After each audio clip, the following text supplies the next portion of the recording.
Hey, nice to see you again. Very nice to see you again. I mean, it's been quite a few years, and I must say, I like the transformation. Why, thank you. Yeah. Last time I saw you, you were sort of like more fuzzy felt and sort of like fur fabric, but look at you now, you're looking very sleek. Yeah, thanks. I know, I grew out my hair. I got this nice Adidas jacket. Yeah, I'm feeling pretty fly, honestly. Yeah. Well, just keep up with it, it's great. Yeah, so what is Puppet Place and what makes it special? Puppet Place is a collective, it's a charity organisation that was originally started in the 70s, I think, not by us, and it ran for a number of years, and then it went dormant for quite a while. And a few of us decided it needed to be revived so we could have a sort of an umbrella organisation that we could all fit under. Puppet Place is probably one of the most unique spaces I've ever been a part of in my life. It's just a hub of puppetry and creativity. What's your favourite puppet you've worked on? I've made a lot of puppets that I love, but one I can show you that I really enjoy making is this fella here. So this is Commander Spaghettington. And the reason I love this guy is because this is probably one of the most simple puppets I've ever made. It's literally just foam insulation that you get to put at the bottom of doors. And it's on just a foam kind of glove, and it's got a ping pong ball eye that you control from the inside. No mouth, no other emotions, but the weird emotiveness of this puppet it just works so well. And I love it when something so simple works really effectively. So your spaceship crashed? Oh man, did it get sucked into a black hole? Did you get spaghettified? How was your crew? No, not too good, Ann. Oh man, well, at least you're here. So why do audiences like puppets? What do they accomplish that human actors can't? I think audiences like puppets because there's such a history of puppets. We've all grown up with them, and they've sort of been in our sort of imaginations and our zeitgeists for such a long time. You know, we've had children's TV seems to concentrate a lot on puppets when people are younger, and I think nobody really sort of loses that magic that they might have felt when they were young. And it doesn't mean to say that puppets have to be childish or even twee.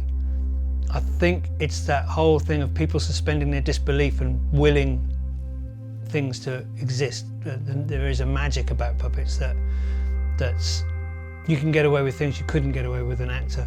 I think puppetry has a unique gift in that it is, I think, one of the oldest storytelling crafts. Personally, I think it dates back to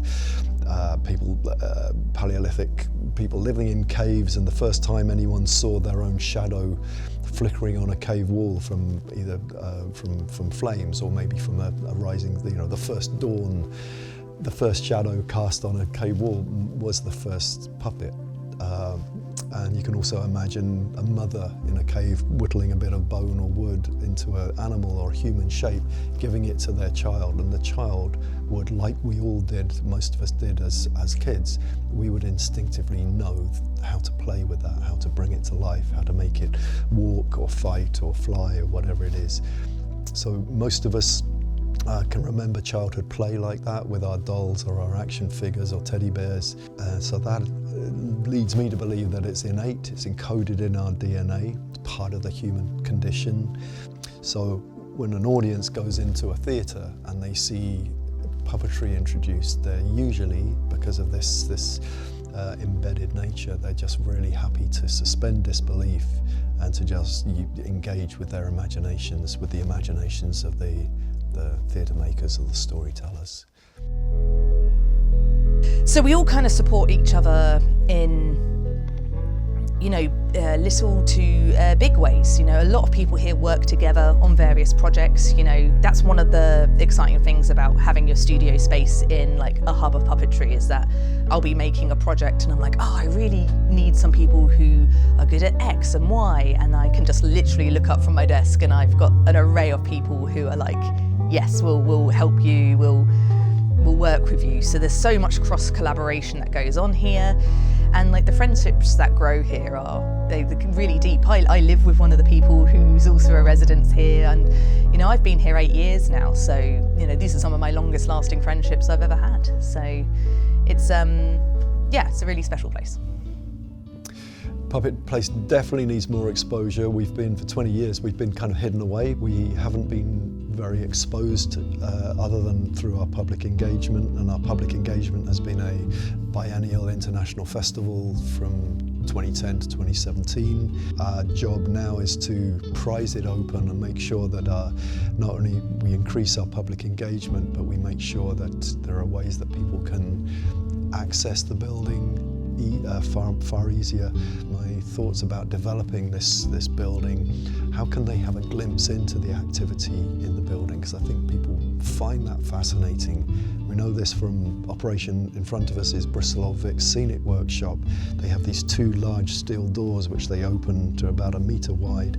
They put a grill there, and people will stand in front of that grill, peer in and watch someone painting or drilling, doing something very mundane, fabrication of theatre sets, and they'll stand there for 25 minutes just watching that.